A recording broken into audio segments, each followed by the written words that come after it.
bahwa ruh dari kehidupan adalah tarbiyah, pendidikan. Nabi diutus itu sebagai muallim, sebagai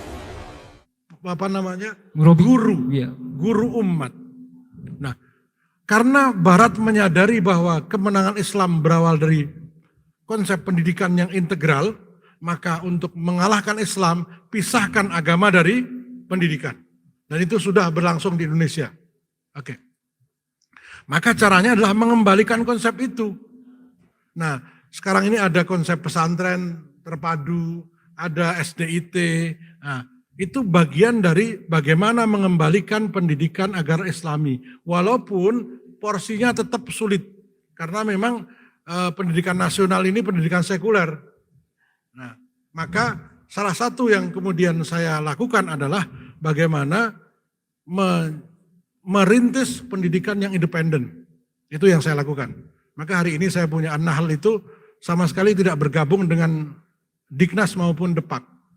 Ijazahnya dari mana? Gampang ijazah, Bapak tahu sendirilah. Anak saya belum pernah masuk 1 menit pun ke bangku sekolah, ijazah SMA rata-rata 8,5. Ya karena sesungguhnya anak yang hafal Quran itu cerdas atau bodoh? Cerdas. Rumus pun gampang dia. Belajar cuma 3 bulan, itu yang lain setahun udah selesai. Karena terbiasa untuk, ya saya katakan, menghafal Quran itu bukan hanya menghafal, tapi dia memberi nutrisi pada otak, memberi nutrisi pada jiwa. Itu yang tidak dipikirkan banyak orang. Sehingga banyak ulama dulu itu sebelum kepada ilmu umum, Al-Qurannya dulu dihafalkan. Untuk apa? Memberikan nutrisi dulu. Ya, akar akidahnya kuat, akhlaknya kuat. Baru kemudian belajar umum itu gampang. Ya, tata negara, PPKN yang harus tahun itu 1 bulan selesai.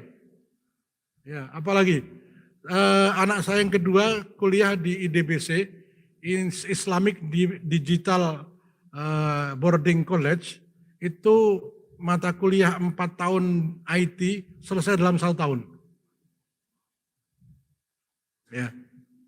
Anak saya yang nomor 1 di Darun Nuhat Lamongan, materi bahasa Arab yang biasanya 3 tahun selesai dalam 1 tahun. Sekarang sudah banyak yang terobosan kayak gitu, sehingga apa? Bisa mempersingkat waktu. Tetapi memang non gelar. Karena pemerintah nggak mengizinkan. Kalau bisa lama kenapa dipercepatkan gitu? Model kita kan gitu. Kalau bisa sulit kenapa dipermudah? Ya. Jadi materi-materi yang 4 tahun itu setelah diteliti oleh Ustadz Junaidi Alfan, itu direkturnya, sebenarnya bisa dimampatkan, dipercepat menjadi hanya 1 tahun. Dengan kualitas yang sama. Nah, dan Bapak Ibu yang sudah pernah kuliah juga merasakan bahwa banyak waktu yang terbuang percuma. Itu.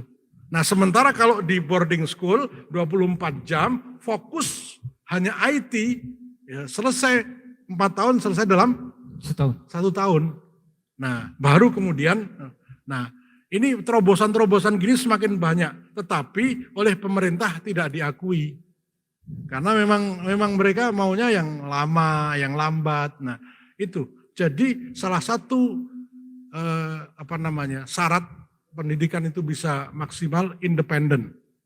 Independen dari campur tangan Diknas dan Depak.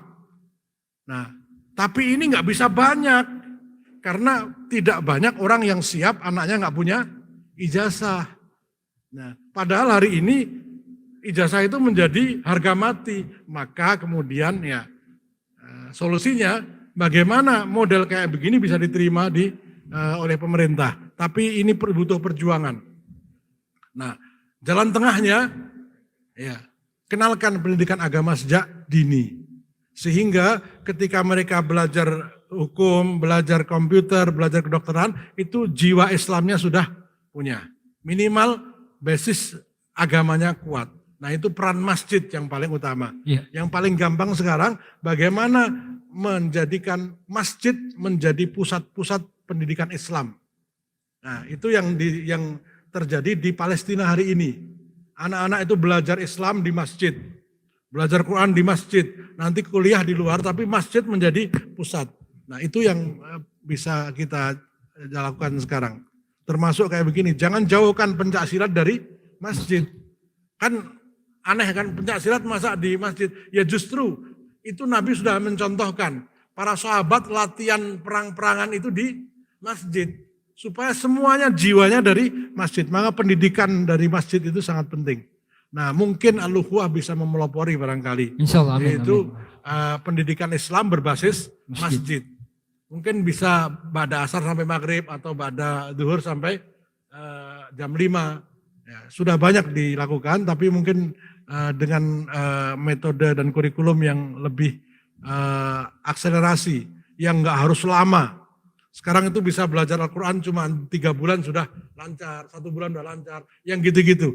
Ya, itu insya Allah sangat bermanfaat. Anak saya itu 4 bulan sudah selesai bahasa Arab. Sementara dulu bisa 3 tahun baru selesai. Itu sudah ditemukan banyak sekali terobosan-terobosan. Itu. Iya, iya. Baik Ustaz, tadi terkait pertanyaan Bang Ucok, Ustaz, gimana orang tuanya Ustaz bisa meyakinkan gitu? Maksudnya biar orang tuanya yakin sehingga anaknya tuh masuk seperti sekolah-sekolah yang antum tadi sampaikan Ustaz. Kayak boarding school atau pesantren. Caranya gimana Ustaz supaya orang tua meyakinkan? Karena daya tarik dunianya tuh lebih kuat dibandingkan orientasi akhiratnya Ustaz. Ada nggak formula mindsetnya dulu dirubah. Mindsetnya dulu dirubah. Ketika kita yakin dengan jaminan Allah terhadap orang beriman, wa may yattaqillaha yaj'al lahu makhraja. Barang siapa yang bertawakal kepada Allah pasti dikasih jalan keluar dan diberi rezeki dari arah yang tidak disangka-sangka.